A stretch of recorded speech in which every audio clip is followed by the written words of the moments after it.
In 1958 my father started Mandalong Studs, Rick Pizzatiro Sr. And since those years have passed, my wife and I have continued with Mandalong Studs, with his supervision of course, and we hope to continue with our Mandalong specials and our Tropicanas at our property Yarrow Station into the future.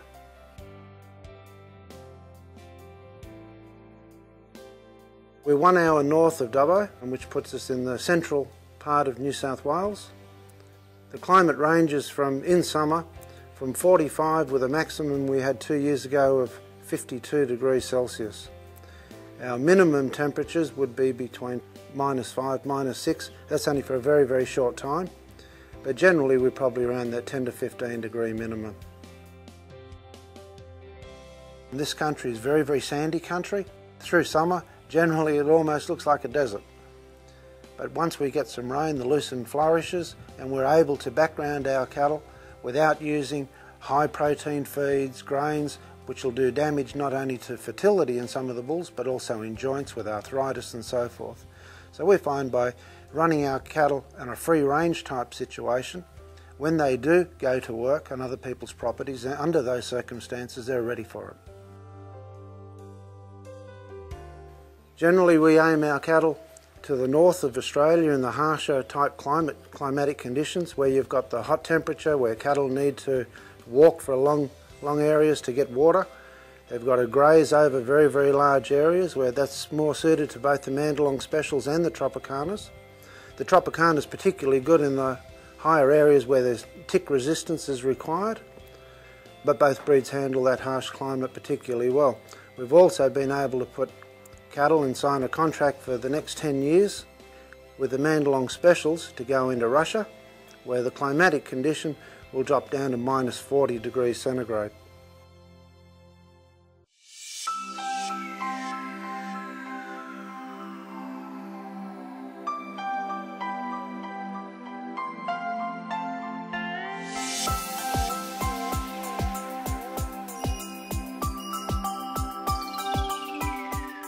Basically our single sire herds would be about 35 cows to a bull.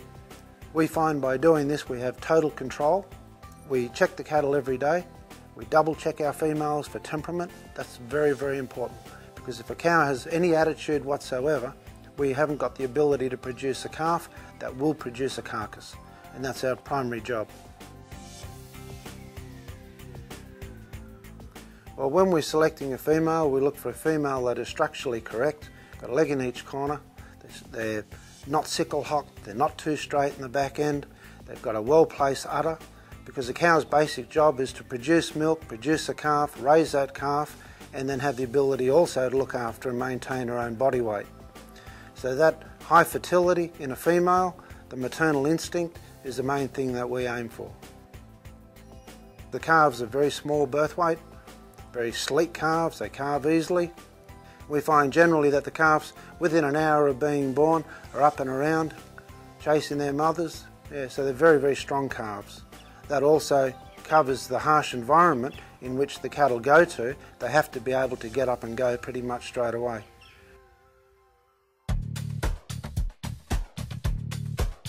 On the bull side, we also look at that structure, because structure is important for a bull, as we see a bull as an athlete. His main purpose is to serve between 25 to 35 cows in his short breeding season, possibly of only 2 or 3 months. And we find that a bull must have well-placed legs. If they're sickle-hocked, the bulls will break down early. If they're too straight in the back legs, they get sore and they can't serve. Also, testicle size is very, very important for their ability to cover as many cows as possible. Then we come to the sheaf. If the sheaf is not the right shape, the bull is not capable of producing a calf. So yes, a bull can look good, but everything's got to be in line. So fertility is very, very high for us. Then possibly the next most important thing would be temperament. If we feel cattle aren't quiet, naturally quiet, they won't produce good quality beef.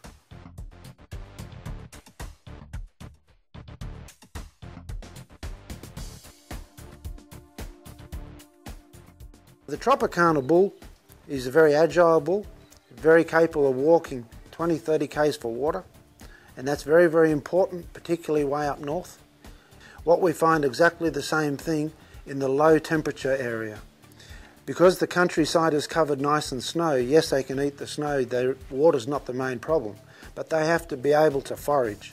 The Tropicana bull's ability to forage through snow, to find grass to eat, they'll eat sticks and leaves, anything at all, pull bark off a tree, whatever it takes to just keep that body weight.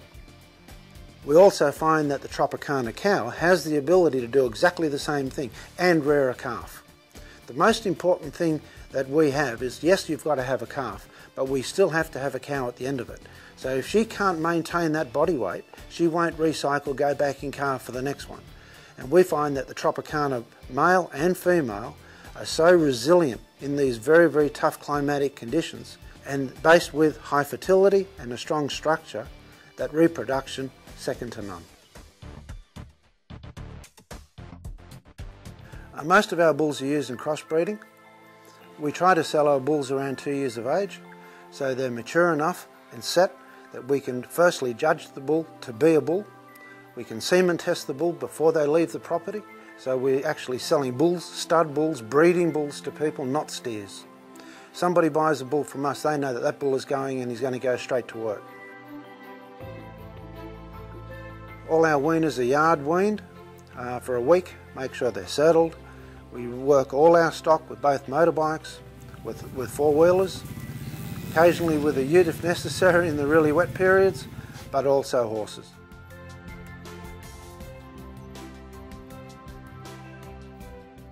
We breed our own quarter horses. All our horses are very good as far as they're very cowy. They're all performance bred, and we find these horses work on our property with our stock particularly well. We've also introduced the use of dogs, because a lot of our clients use horses and dogs, particularly where mustering camps are used, contract musterers and so forth. So all our bulls are already familiar with a dog, with a horse, with a four-wheeler. So that goes some of the way of educating the stock prior to delivery.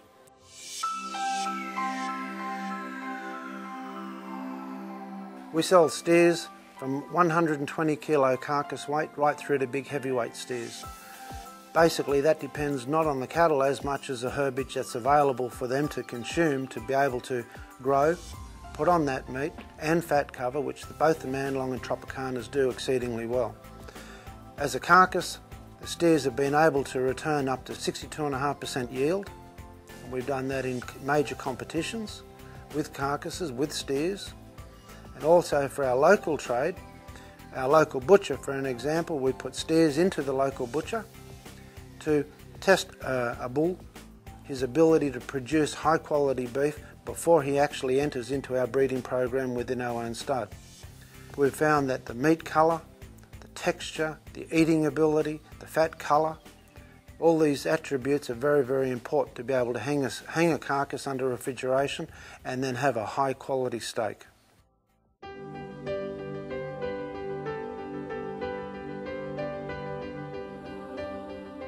Our future aims, because we've decided not to show over the last 2 years, what we've decided to do is open our property up to potential buyers and people looking in the distant future to change breeds or do different crossbreeding projects, to be able to come to our property where we have a house set up which allows people to stay on the property, to inspect our cattle, to see the environment in which our cattle are raised. They also can go through our cow herds, see exactly how we manage our cattle. So what we're really trying to do is invite people to our property to inspect the stock, see the environment in which they're grown, and then be able to work out the type of cattle that people wish to use our bulls. And if necessary, I go to the property, have a look at their stock, and try to select bulls that will give them the outcome that they're looking for. So our main interest is not to just sell bulls, but to put the right bull in the right situation to produce that right steak, so the meat quality that is being produced will get into the 5-star restaurants in this country and overseas. That's our primary interest and our main goal.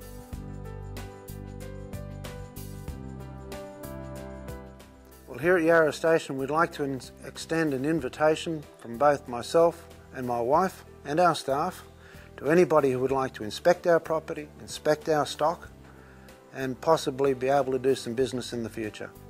That covers both our beef cattle as well as our horses. Hope to see you soon.